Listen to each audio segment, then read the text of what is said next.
Hello students, welcome to the class. This is Himlata Soni. Today we are going to read chapter number 4 in the Kingdom of Fools, written by A.K. Ramanujan. The chapter is from your NCERT book Movements. So children, the name of the chapter is In the Kingdom of Fools. So this is very clear that we are going to read about the kingdom or a place where foolish people live.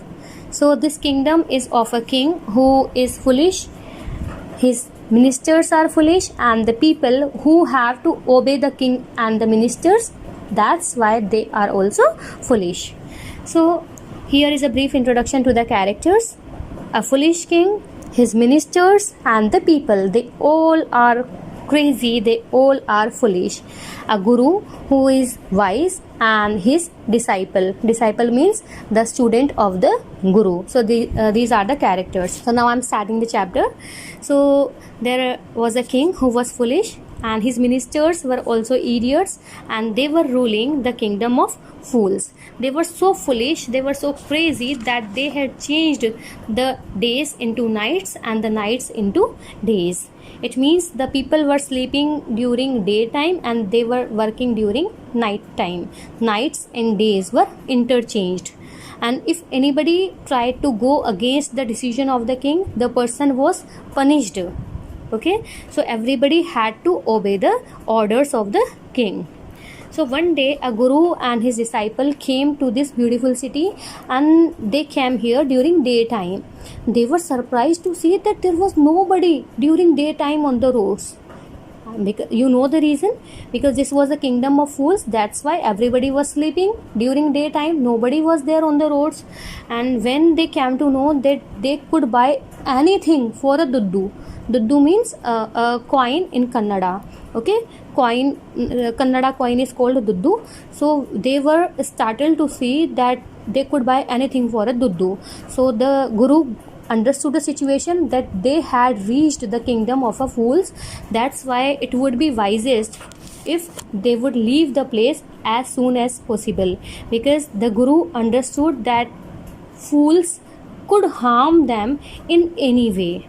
Okay, fools are more dangerous than any weapon. They can bring calamity and disaster anytime. So that's why he advised his disciple that they should leave the place.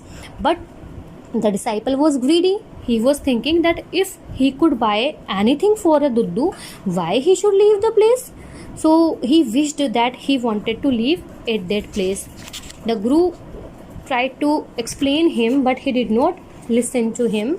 That's why guru went away, and the disciple remained there to eat bananas, ghee, rice and wheat. And he had grown fat like a sacred bull. Okay, it means he was so fat that he looked like a bull. So he was enjoying there. He was buying anything for a duddu, and he was living his life.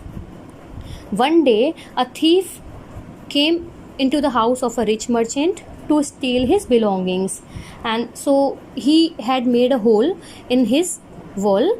So when he was going back, the wall collapsed and the thief died. Okay, so the brother of the thief went to the foolish king, and he asked the king that his brother was doing his job. His brother's job was to steal the things of others, and when he went to steal the things, the wall collapsed and his brother was died. That's why the rich merchant, in whose house he had gone to do theft, he should be punished, and compensation should be given to his family. The king called the rich merchant, and he asked that why did you construct a weak wall? The merchant was feared, he was afraid, so he told that the wall was not constructed by him. It was constructed during the time of his father, but he knew the old man who had constructed the wall. So he was not responsible for constructing that weak wall, but the old man who was a bricklayer who constructed the wall was responsible for that. So now the king called that bricklayer, who was an old man now. So the old man was trembling, he was shivering with fear, and he told that yes, that was true that he constructed that wall, but it was due to the distraction of his mind, because there was a dancer girl who was coming and going now and then when he was constructing the wall. So he mean to say that when he was constructing the wall, the dancer girl was coming and going now and then, and she was wearing anklets, and when the anklets were jingling, they were producing sounds. That's why he was distracted from his work and he could not construct a strong wall. Now it was the turn to the dancer girl, who had turned into an old woman. She was called to the court, and the king told that you are responsible for that. You were wearing anklets, and the anklets were jingling, and when you were going and coming, the bricklayer was disturbed and he could not build a strong wall, and this strong wall had caused the death of a innocent person. So the lady was trembling with fear, and so she told that yes, that was true, that she was going and coming now and then when he was constructing that wall. But she tells that the goldsmith was responsible for that, because she had given some jewelry order to the goldsmith, and he had not given that jewelry on time. That's why she had to come and go again and again. So now the goldsmith was called.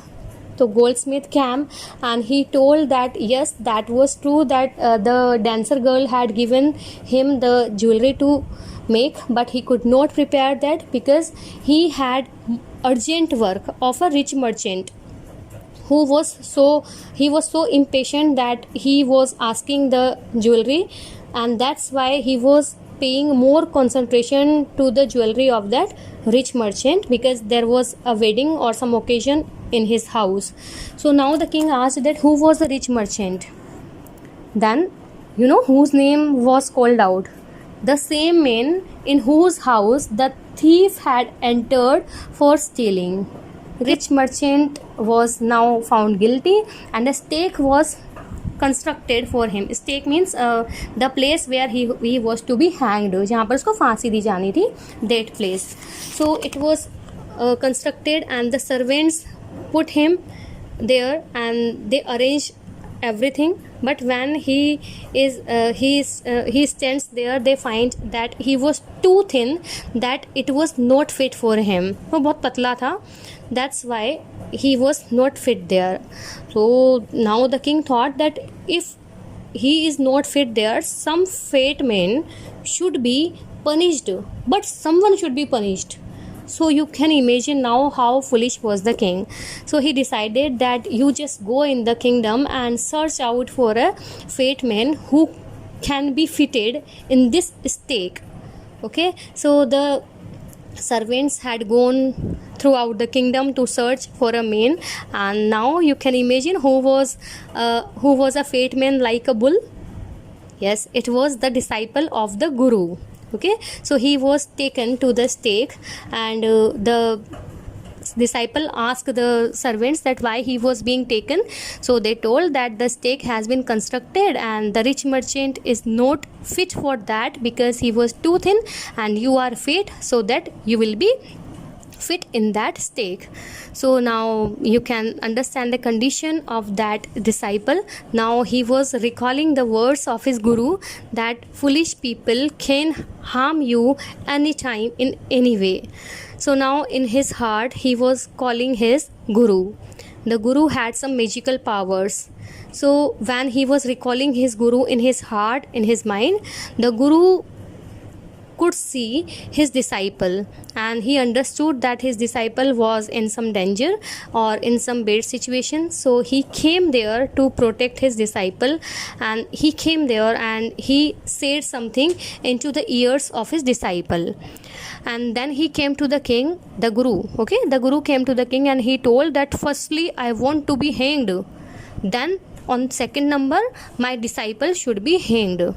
The king was surprised that why this guru wants himself to be hanged first, and the second one he wants that he should be his disciple. So he was confused. Then king asked him that why he was saying so. The Guru had taken the king aside and he told him the reason and the secret, that the stake was newly constructed and no criminal was hanged previously on that. So, whosoever will be hanged on that stake for the first time will be the next king in next life, and the one who will be hanged on the second number will be the minister of that country. So the king was afraid. He did not want to give his kingdom to some other person. That's why he postponed the execution. And he had a meeting with his ministers and he told them that he did not want to hand over his kingdom to some other people. That's why he secretly went to the prisoner cell where the Guru and his disciple were kept in the cell. He released them from there and he and his minister kept themselves there to be hanged, because the king wanted to be the king in next life and he wanted that his minister should be the minister in next life. And the servants were given order to take those two people to be hanged. The servants did not know that the king and the minister had replaced themselves with the Guru and the disciple. So they had taken those two people and they were hanged. The next day when they were brought, their dead bodies were brought and they were thrown in front of the vultures and the birds and the crows. They were surprised to see that the dead bodies were of the king and the minister. So now the people were startled and they were thinking what to do, because they wanted a king and a minister. That's why, and when they saw that the Guru and his disciple were preparing to go away from that place, they went to them and they requested the Guru and his disciple that they wanted a king and a minister. So the disciple was easily persuaded. It means the people of that kingdom were requesting the Guru and his disciple to stay there because they needed a king and a minister. The Guru did not agree at first, but when they requested him many times, then he agreed to stay there as their king, that if they would allow him to change all the rules and the regulations, means nights into nights and days into days. So on that condition he agreed to stay there, and disciple was already agreed for that because he was a greedy man. He already wanted to stay there. So this was the story, children. So now the days were days again and the nights were nights again. So the kingdom of fools had changed into the kingdom of wise people. So I hope you have enjoyed this story.